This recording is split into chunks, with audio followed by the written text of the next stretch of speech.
Julie, it's so nice to see you. It's been a while, and I am really grateful that you're here to talk to me today. So thank you for that. Thanks for having me. I'm honored to be here. So tell us a little bit about who you are.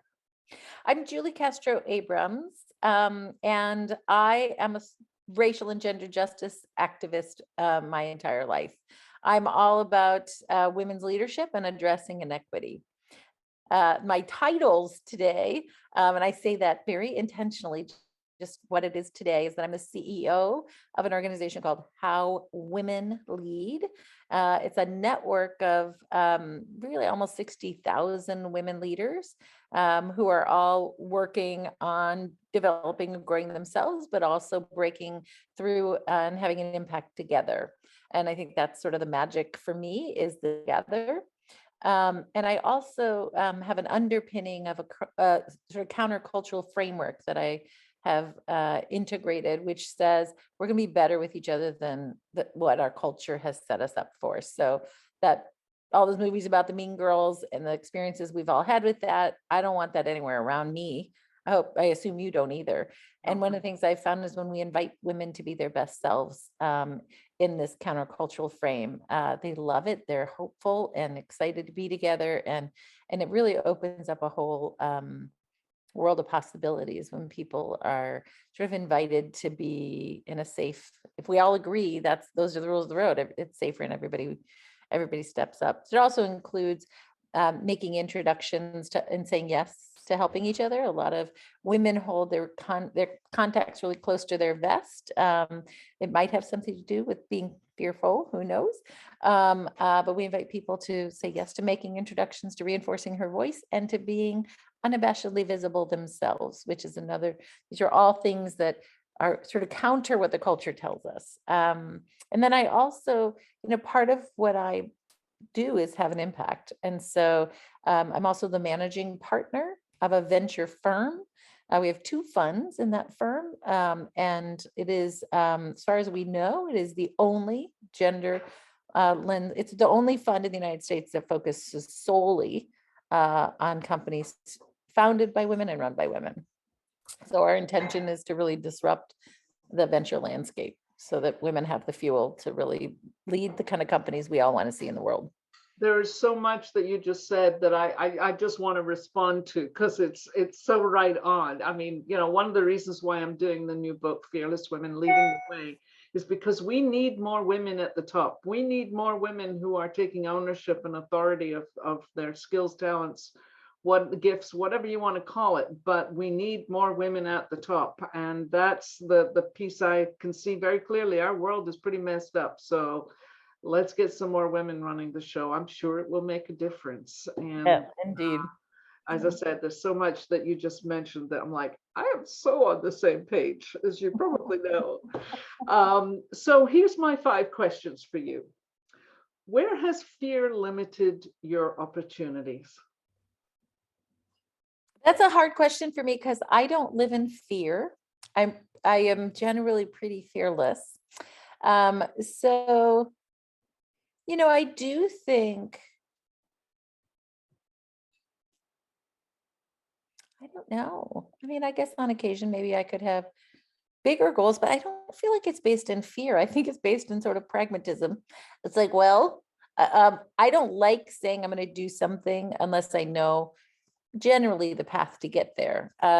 It's sort of that centering around integrity and doing, like, not overstating something that I'm not be able to do. So I don't know if you call that, fear of falling out of integrity. But so I think that's probably my biggie, because I don't really live in a lot of fear. Well, I've watched you over the years, and you are definitely fearless. There's no question. Done that. Most of the time, I think. Yeah. So what's the greatest contributor to your success? I think it's because I was a girl athlete. I really do. The research is pretty clear that athletics are a powerful, are really, what do they say? 85% of all the women in the C-suite were athletes, considered themselves athletes. And I was a very serious and successful athlete. So I got a lot of accolades. I had leadership roles early on because I was a very successful athlete, like captain of the swim team, whatever.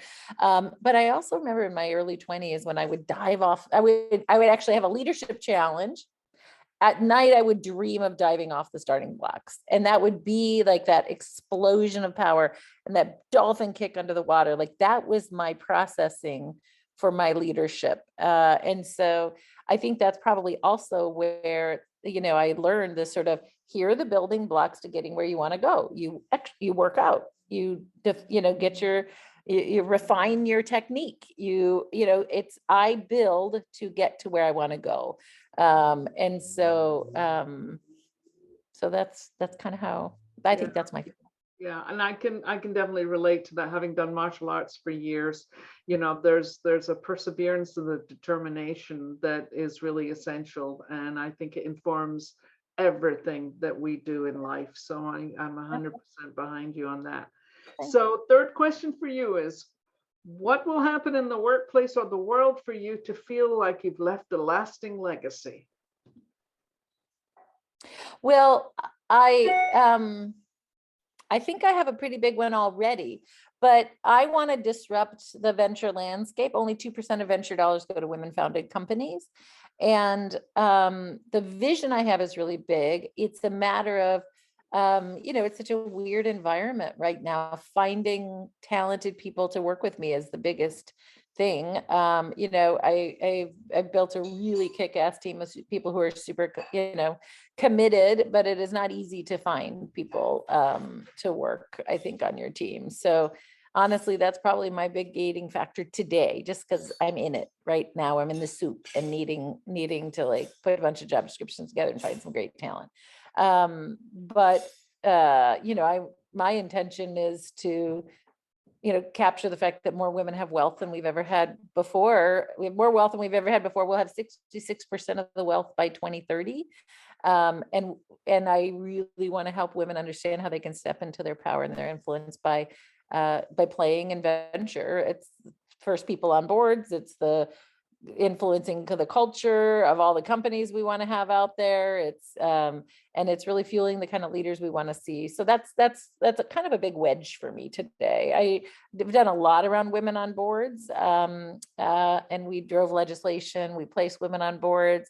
Jacqueline, I've got the most beautiful gift because I've spent my entire life in social justice work. Every day I get an email from someone thanking me for something, the impact we've had on their life. So to me, I can see the data, but I care more about the personal stories and those people who say, I needed this and thank you. You got me where I needed to go. That to me there's nothing better. Yeah, that's the whole idea of servant leadership at its absolute best. And that's what you embody, which is wonderful. So fourth question, what's your vision for the next 3 years? I want to get 10,000 women to invest in venture. I want to move $1 billion at least into a venture from women individuals, but I also want to build $1 billion venture firm. We're on our way, and I also want to move $1 billion to women-run venture firms. I sort of think about it if I can get maybe it'll be more, maybe it'll be but if I have these $3 billion tranches. So that's probably sort of my big area of focus right now. That's a lot of focus right there. A lot of billions. Yeah, that's a lot of billions. It's not a Showtime ministry. Yep. So last one for you is, what is your fearless factor? Well, this is the thing.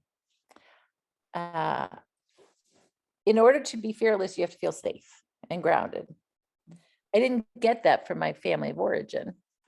At 22, I met the most amazing man, and he's been with me my entire adult life, and he is my foundation of safety and support. And because of him, I can be fearless, because I know he's got me physically, emotionally, financially. I've got a container and a safety. And so I'm the luckiest woman in the world. Yeah, that is a blessing right there. Yeah, and it's It's interesting a, you say that because, I've been with the same person for 42 years, and in terms of that safe place, it's yeah, definitely coming home, and there is a piece to that. yeah. And we don't live beyond our means. There's a lot of things that we do in our life to make it so I can be fearless. Yes, yeah, yeah, yeah. Well, I think a lot of it is just there's that inner spirit, and I know I've watched your inner spirit for a long time now, and you are truly an inspiration. You are Oh, awesome. thank you. So Oh, well, thank you. Well, I would just want to make the world a better place, dear. And because of that, because it's not about other stuff, there's something very freeing and motivating because of that. I'm afraid I'm supposed to meet someone at 1 o'clock to get into the city. So I'm going you to need to go. So I'm gonna have to wind up where I can be on my phone.